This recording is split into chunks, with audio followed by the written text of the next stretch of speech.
What is up, Bills Mafia? Welcome back to another edition of the Go Bills podcast. And today we're starting a new series off. It is Overreaction Monday.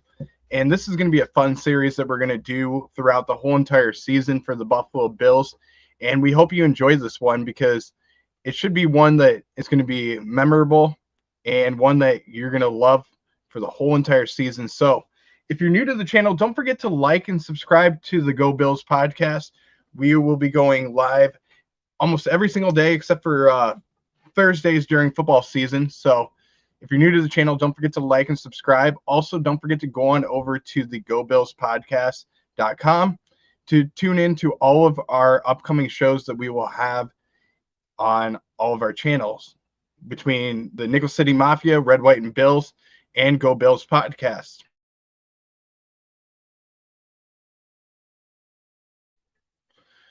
I apologize for that little brief break that we just had there where we had a little technical issue where the computer wasn't plugged in. So I wanted to make sure that that was plugged in before it got too late into the show.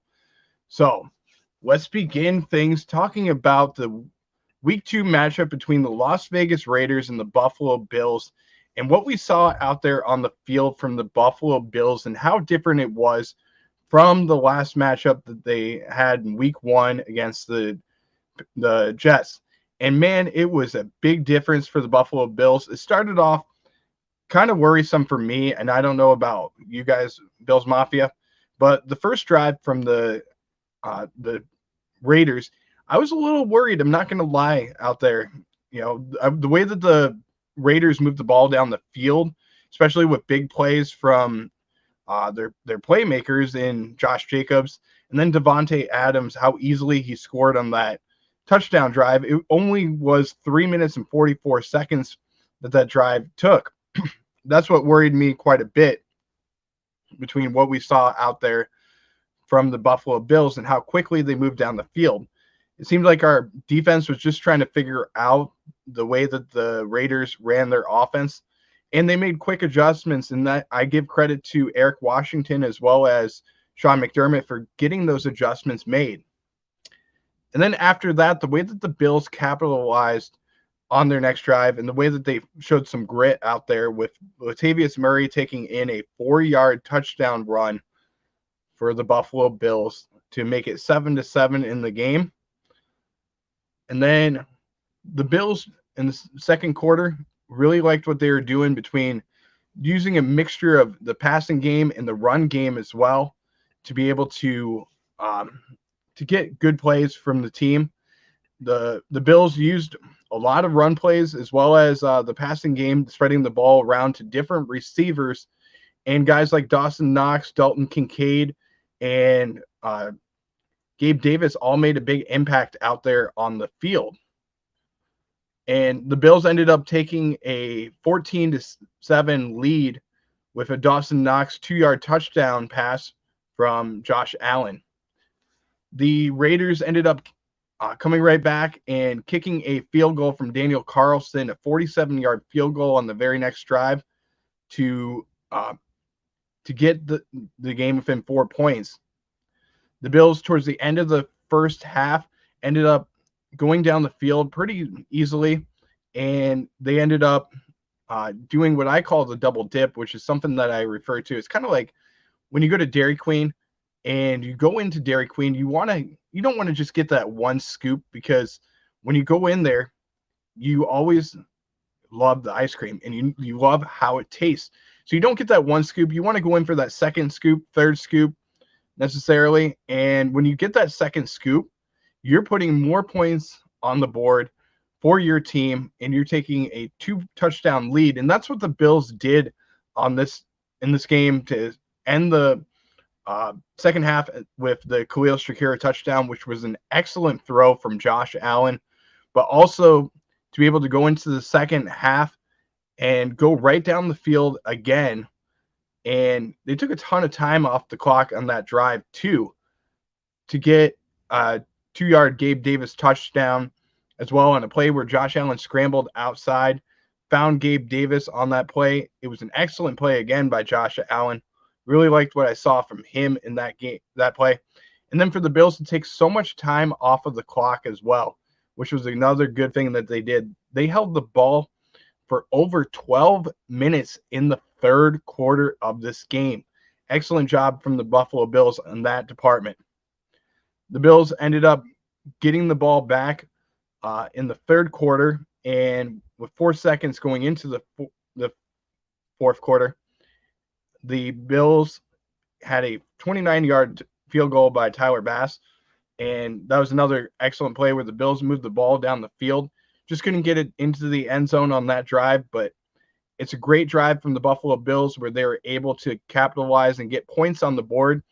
And as Sean McDermott and the Buffalo Bills offense would always like, drives ending in kicks.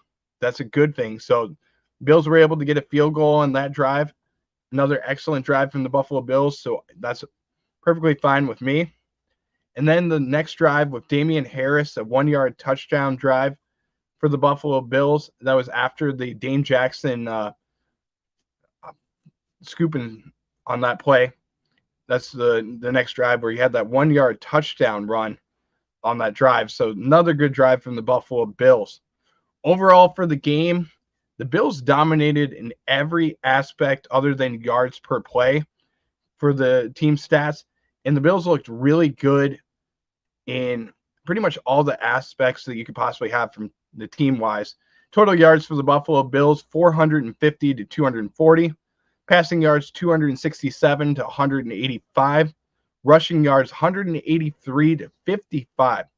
And one thing I really liked about what the Buffalo Bills did in this game is they limited Josh Jacobs, who last year led the league in rushing yards, to -2 yards in this game. That's the same number as Kyle Allen had, and he took 1 knee in this game. So we limited the starting running back for the Raiders to -2 yards. That's an excellent number from the Buffalo Bills, much better than week 1. So I'm really happy about that as well.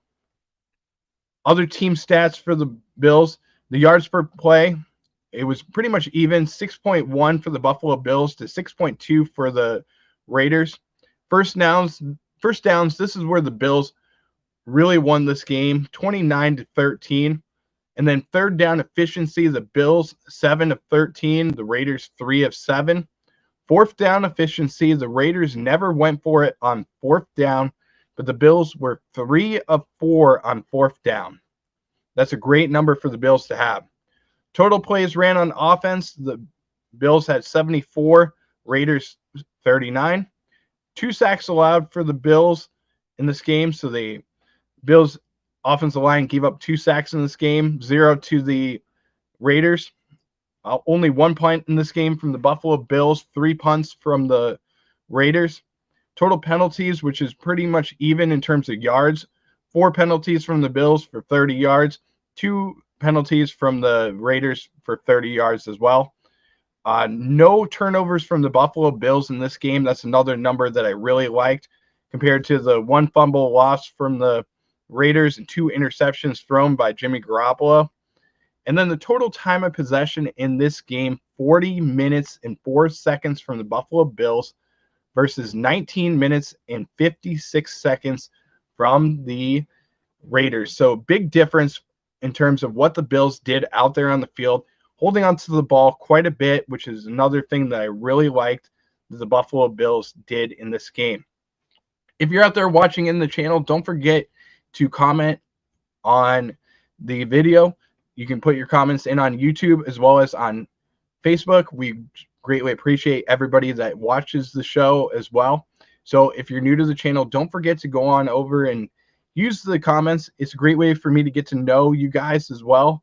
And I greatly appreciate talking to you guys as well. So if you're watching the video and you are in the comments, please make sure that you comment as well. We greatly appreciate it. Or if you're watching later on and you're just watching and you want to put in a comment about who you thought had the best day for the Buffalo Bills, you can put that in the comments below. I always try and make sure that I go on YouTube or Facebook and make sure that I comment back to each and every one of you. I have 6 shows a week, sometimes even more during the week. So I'm going to try as hard as I can to make sure that I comment back to you as much as possible and as fast as possible so that we can interact with each other as much as possible. So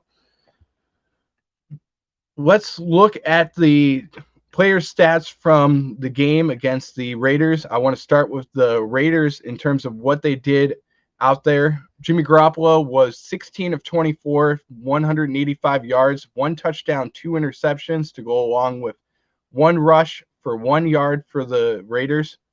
Leading the way rushing for the Raiders was a wide receiver who had 1 carry for 34 yards. That was Trey Tucker that had that reverse on the play. And it was a really good play that they ran. Really liked the play design that they were running on that play.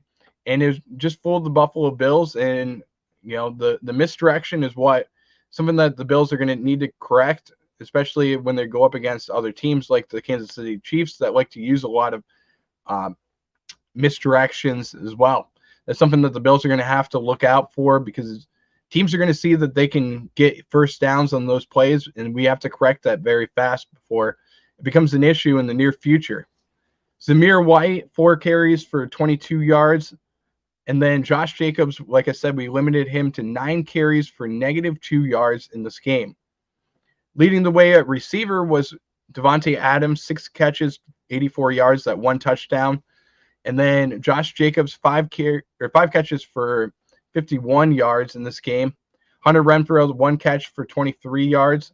Austin Hooper, 2 catches, 20 yards. And then a sprinkle of Michael Mayer and Amir Abdullah, 1 catch each. One had 5 yards, the other one had 2 yards in this game.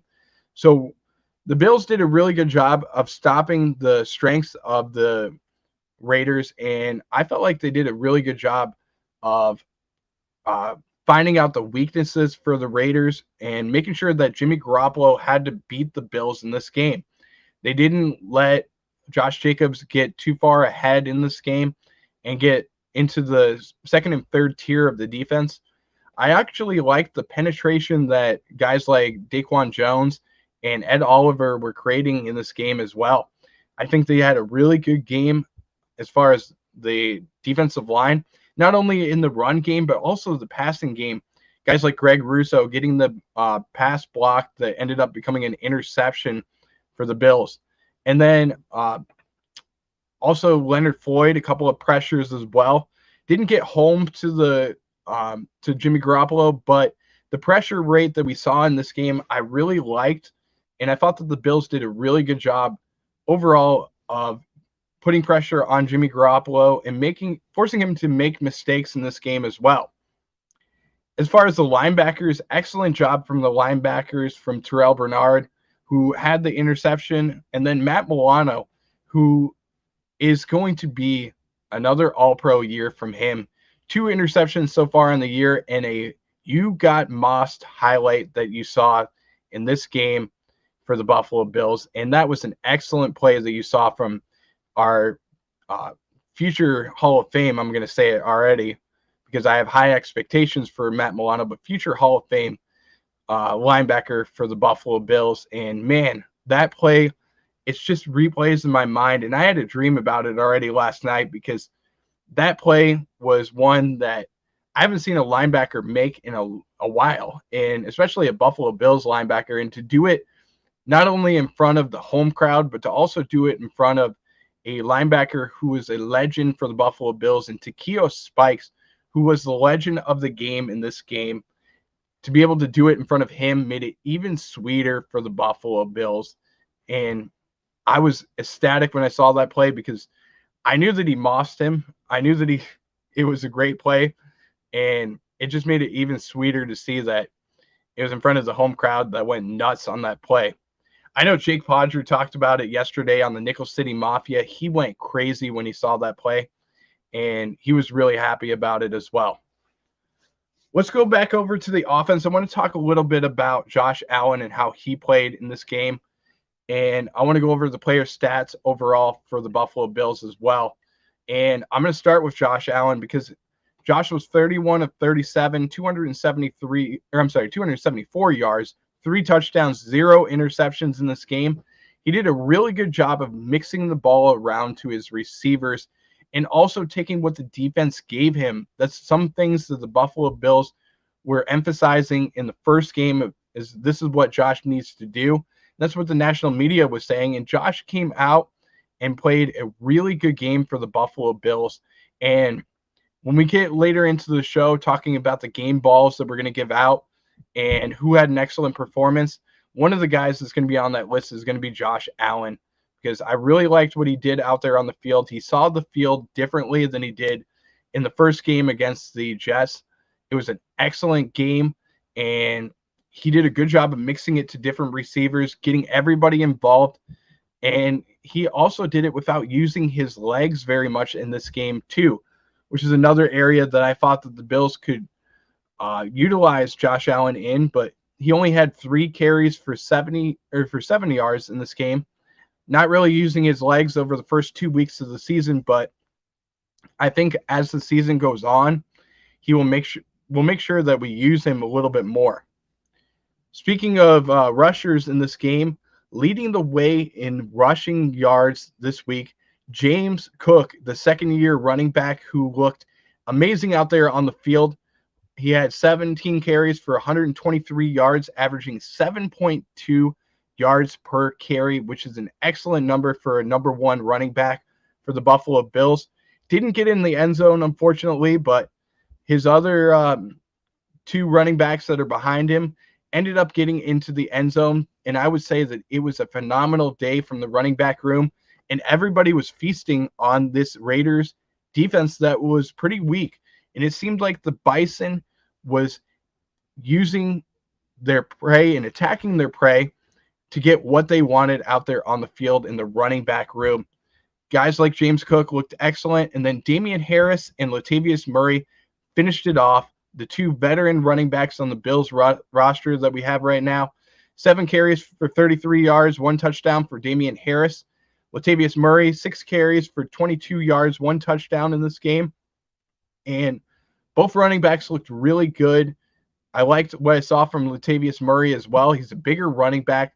That's a bruising running back that can knock people over, and he's definitely somebody that, like John Roberts said yesterday, he's somebody that can fall over for 3 yards easily, and he averaged 3.7 yards per carry. Speaking of John Robert, he is on Facebook. He said, "Cool jersey. I like that Bills jersey. This is the Color Rush Josh Allen jersey. Got it on NFLshop.com. So it was one of my purchases that I had to make last year because I was looking for another jersey that I needed, because I can't go with that white jersey that you normally see out there. It's just something that every time I wear it, it gets dirty. I don't know what it is about me, but I get jerseys so dirty if they're white. So I had to go with the blue, and I also had to go with the red. So I got a couple of red jerseys, got a couple of blue jerseys now, and by far the blue is winning, don't get me wrong. But I have the Fred Jackson, Kyle Williams, and then Josh Allen in the blue, and then I have the Josh Allen in red. I'm also getting another custom-made jersey for myself that's coming up later on. Hopefully, I shouldn't have said that on air because I have some friends that do watch my show, and some people that are going to be in my bachelor or my groomsmen, and I'm hoping that they don't see that because, surprise, you just found out what your gift's going to be for the wedding. So hopefully they don't hear that. I might edit that out later on after the show. So hopefully that doesn't happen where they find out. But let's get back to talking about the Buffalo Bills, and we'll talk about the receiving room. And I got to say, I wasn't surprised by who led the way in receiving for the Buffalo Bills this week. Even though I did think that Stephon Diggs was going to win it, I wasn't upset that Gabe Davis actually led the way at receiver. I felt like it was a coming out party for him this week, and a really good bounce back game from Gabe Davis because of his matchup that he went up against with DJ Reed last week.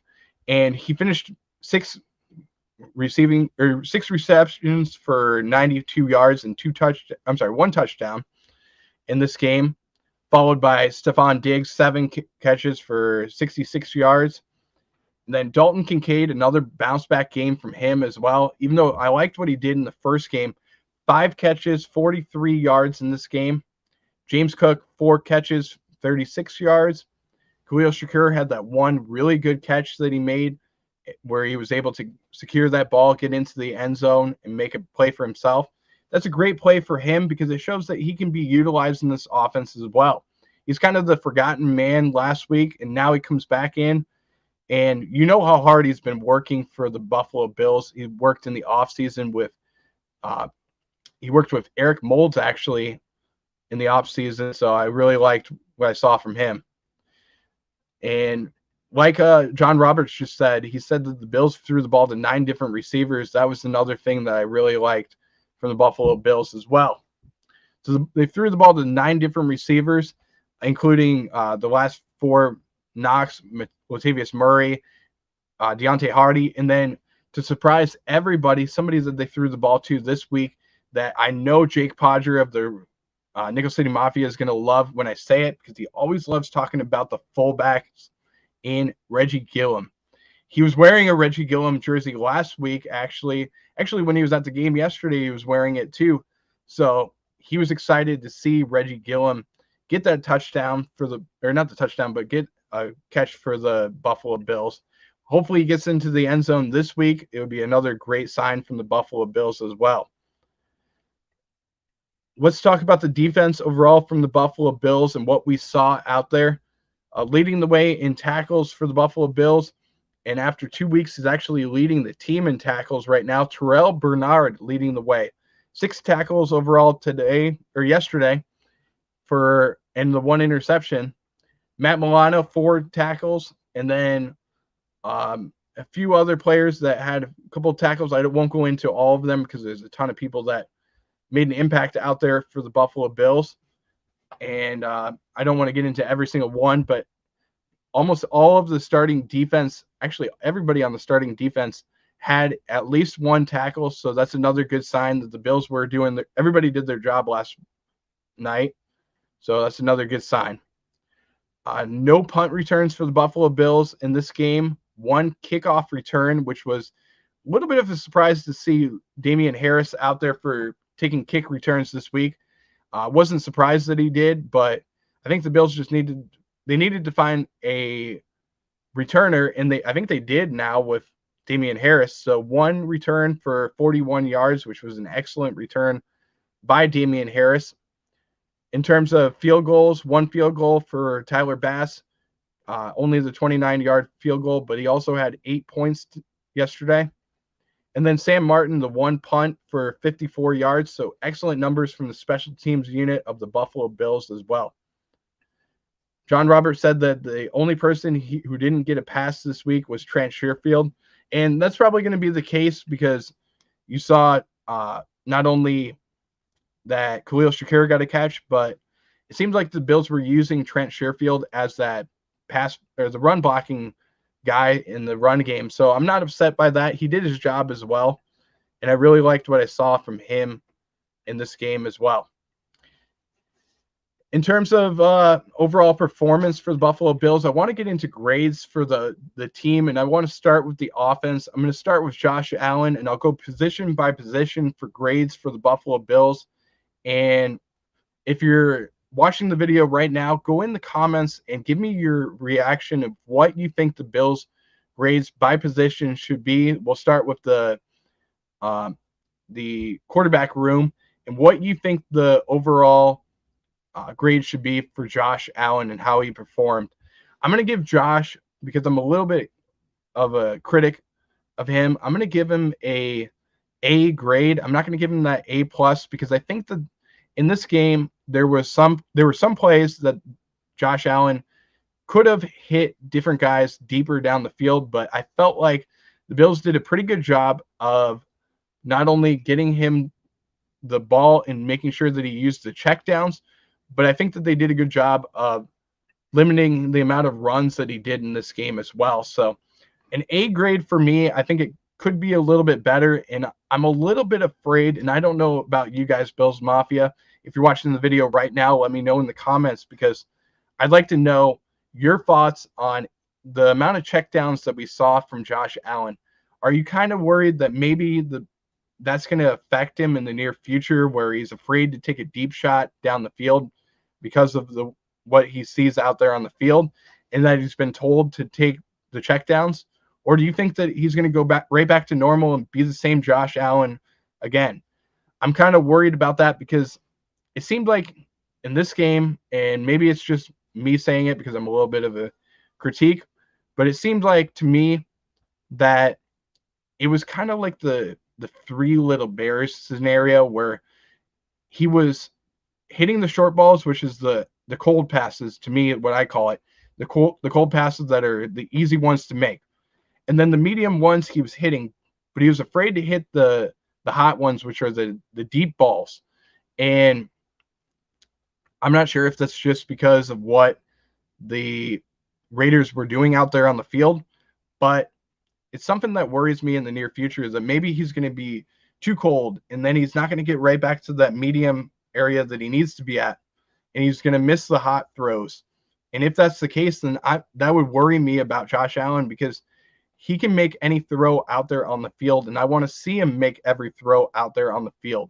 So let's get him back to the medium Josh Allen that he needs to be at.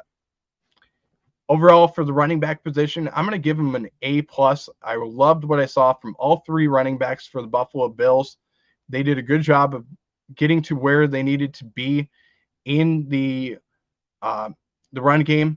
123 yards from not only James Cook, but 36 in the passing game to go for 159 yards overall for all-purpose yards for James Cook. Loved what I saw from him as the number one running back. And then add in guys like Latavius Murray and Damian Harris, who did an excellent job as well. So I'm going to give both of them an A+ grade, all three of them an A+ grade, because the two running backs behind James Cook got in the end zone, and then James Cook did a good job of getting them the ball all the way around. So I really liked what I saw from the Bills in the running game. Nickel City Mafia giving them an A as well, so I really liked that he did that. Mike, if you're watching the show, can you just let me know how that microphone sounds? We had a little bit of an issue in the last show that we did for the Nickel City Mafia. That microphone didn't sound as good. I'm hoping it sounds a little bit better. I'm trying to talk into it a little bit more. So, Mike, let me know how the microphone sounds. I hope I did a better job on this show to get it back to normal. So let me know how it sounds, bud. I really would appreciate it.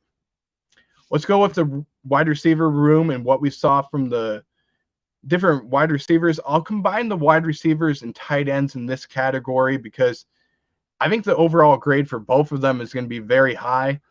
I really liked what I saw from the DK brothers, and I'm hoping that means he's not worried. It sounds pretty good. So I'm hoping that's what he means by that, Nickel City Mafia. But let's go with the wide receivers and the tight ends and talk about them. I got to give them a A grade. I liked what I saw from both the tight end room with Dawson Knox and Dalton Kincaid, and the way that Dalton Kincaid came back into the game after getting injured, and he got rattled out there. I'm not going to lie to you and say that it wasn't a play where he didn't get rattled. He got rattled out there. He was right back to himself, doing his job out there, and he did a phenomenal job out there on the field. And then in the wide receiver room, Gabe Davis doing an excellent job, as well as Stephon Diggs. And then the amount of receivers that caught a pass is incredible. Overall, 6 different receivers caught a pass between the tight end room and the wide receiver room. So good job from the Buffalo Bills spreading the ball around as well. Let's also give some love to the offensive line of the Buffalo Bills. We haven't talked about them yet, and I want to bring them up because they deserve a lot of credit for what they did out there. And I want to give some praise to a guy that doesn't get enough praise for the Buffalo Bills, and somebody that has had some heat thrown his way because of the way that he's performed, the amount of penalties that he's gotten, and the amount of mistakes that he made. And I got to say that Spencer Brown looked amazing out there for the Buffalo Bills. He did a really good job of stopping Max Crosby, but not allowing a sack, not allowing a penalty for himself. and doing a good job of not only pass blocking, but run blocking for the Buffalo Bills. And I was happy with what I saw from Spencer Brown. And not only Spencer Brown, but the whole entire offensive line group did a phenomenal job. Only a couple of pressures that you saw from the Raiders, but at times, Osiris Torrance made mistakes. Spencer Brown made some mistakes, and they capitalized on those, and they learned from those mistakes and got better as the game went on. And this offensive line group is only going to get better as the season goes on. And I think the expectations could be that they're going to get into the top 15, if not the top 10, for the Buffalo Bills in the NFL this season. So I'm hoping that that's the case as the season goes on. Nickel City Mafia said that microphone sounds a lot better. I'm trying to talk into that one a little bit more, Mike, so I really do appreciate you saying that. That makes my day. So overall, for the offensive line of the Buffalo Bills, I'm going to give them an A grade. And the reason I'm giving them an A grade is because I think that there's always room to improve for that group. But 6 offensive linemen used in this game after the Mitch Morse injury as well. Still trying to find out a little bit more about what that injury is. I haven't heard anything come out yet. But as soon as we do, that will be posted on the Instagram page for the Go Bills podcast. So as soon as we find anything out, tune into the Instagram page of Go Bills podcast. We will let you guys know, as well as on Facebook. I'll post it as well too. Nickel City Mafia said that the mic sounds great. Really do appreciate it, Mike, for letting me know that. Let's go with the defensive line group of the Buffalo Bills. And that group, I liked what they did overall. Greg Russo, a couple pass deflections in this game. And then the penetration that we saw from Ed Oliver, Leonard Floyd, as well as Daquan Jones. Really good job from all of them. I'm going to give them a B grade because they didn't get to the quarterback in this game. But I really do like what I saw from them. And actually, I'm going to give them a B plus grade overall for the team, for the defensive line group. So I think there's a little bit of room to improve if they can get home and get some sacks. That's one thing that I would really like to see from them. But overall, a really good grade from the defensive line group of the Buffalo Bills. The linebackers of the Buffalo Bills, with not only is this going to be Terrell Bernard and Matt Milano, but also I'm going to give it to Dorian Williams. And I think there was a sprinkle in of another linebacker that was in the game as well. Let me just see if there was real quick. Actually, there wasn't. It was Dorian Williams that came in later in the game. I thought I saw Tyrell Dodson get into the game, but that was on special teams. And he actually had a number change this week, guys. I don't know if you knew that. Switching his number from 53 to 25, which kind of confused me because I was wondering, I'm like, I don't remember there being a 25 out there on the field. And then Jake Podger of the Nickel City Mafia had to explain to me that he changed his number this week. So it went back to his college number, which I'm okay with. I'm glad he did. Maybe hopefully that helps him not only get better out there on the field, and hopefully it just gives him a little bit of a new sometimes you need to do something to change your game a little bit and refocus. Maybe that's something that he just needed to do. So I liked what I saw out there overall from the linebacker position. Really good things from Dorian Williams getting the 2 tackles later in the game in a little bit of the garbage time, but getting him some playing experience as well.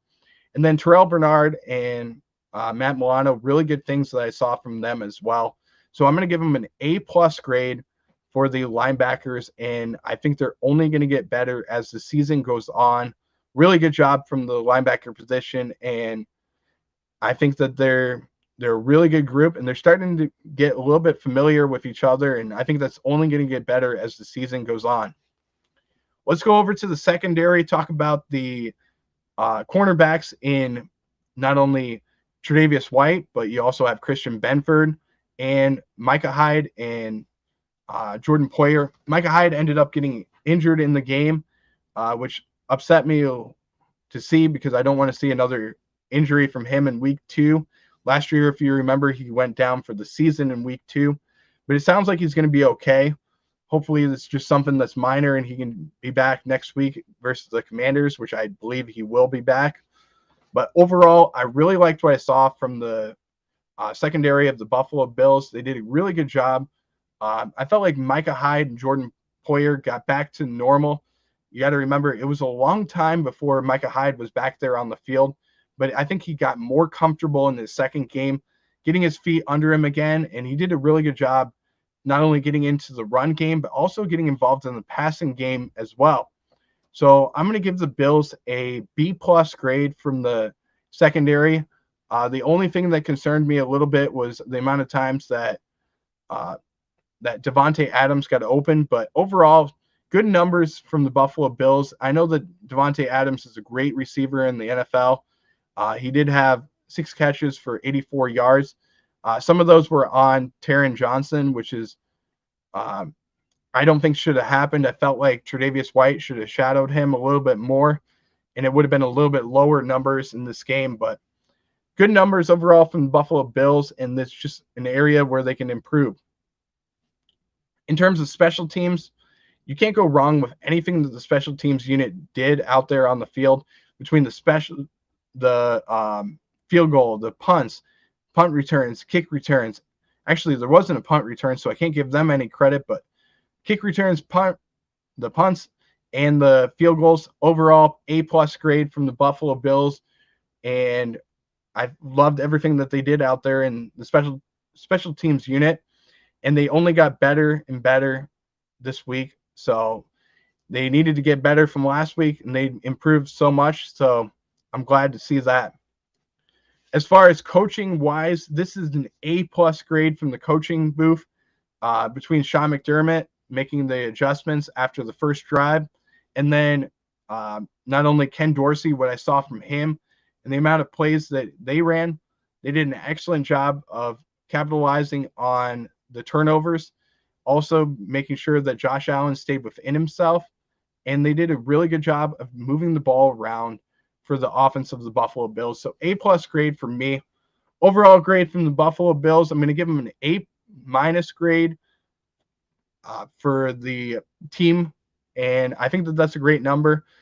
It's going to be an A- A range grade, which I think is very fair, and I really liked what I saw from the team overall.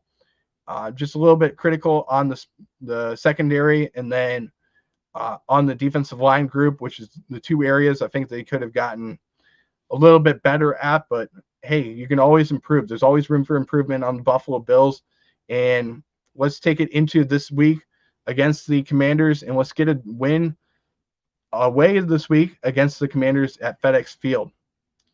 The Commanders this week, they ended up winning against the Broncos in a game that was very close to finish the game. Sam Howell was 27 of 39, 299 yards, 2 touchdowns in that game.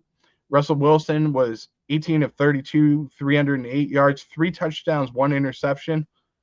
Leading the way at receiver, Terry McLaurin, who is back, and I'm glad he's back after a scare in the preseason. 5 catches, 54 yards, 1 touchdown in this game. And then Brian Robinson, 18 carries, 87 yards, 2 touchdowns, who he's going to be the guy that we're going to have to focus on, and he's going to be the key matchup for the Buffalo Bills this week in the game against the Commanders. So I don't want to get too far ahead in terms of the preview show, but I wanted to give you guys a little bit of an emphasis of what we're going to see this week against the Commanders. There's going to be some big players that you're going to see out there on the field. A lot of first-round picks from the defensive side of the Commanders. You're going to see guys like Chase Young, as well as 4 guys that were first-round picks on that defensive line group, much like the same way that the Bills run their defensive line. It's going to be a lot of first-round picks on the defensive line of the I want to say the Carolina Commanders, because it's the Ron Rivera Carolina Panthers style of what they did with Sean McDermott a few years ago, but it's the Washington Commanders, and we'll see what they do out there on the field this week against the Buffalo Bills. Don't forget that we will have more shows coming up this week. We have a ton of shows. It's actually a star-studded show list that we're going to have this week. Our next show that we're going to have is tomorrow on the Nickel City Mafia YouTube channel and their Facebook channel as well. So if you don't follow the Nickel City Mafia, go on over to their channel, show them some love, drop a nickel on their subscribe button. They always appreciate that. That's going to be the AFC East Summit show. That'll start at 8 o'clock tomorrow night. And then on Wednesday on the Nickel City Mafia, I'm sorry, that's on the Red, White, and Bills. It'll be the weekly picks with Sean Kula.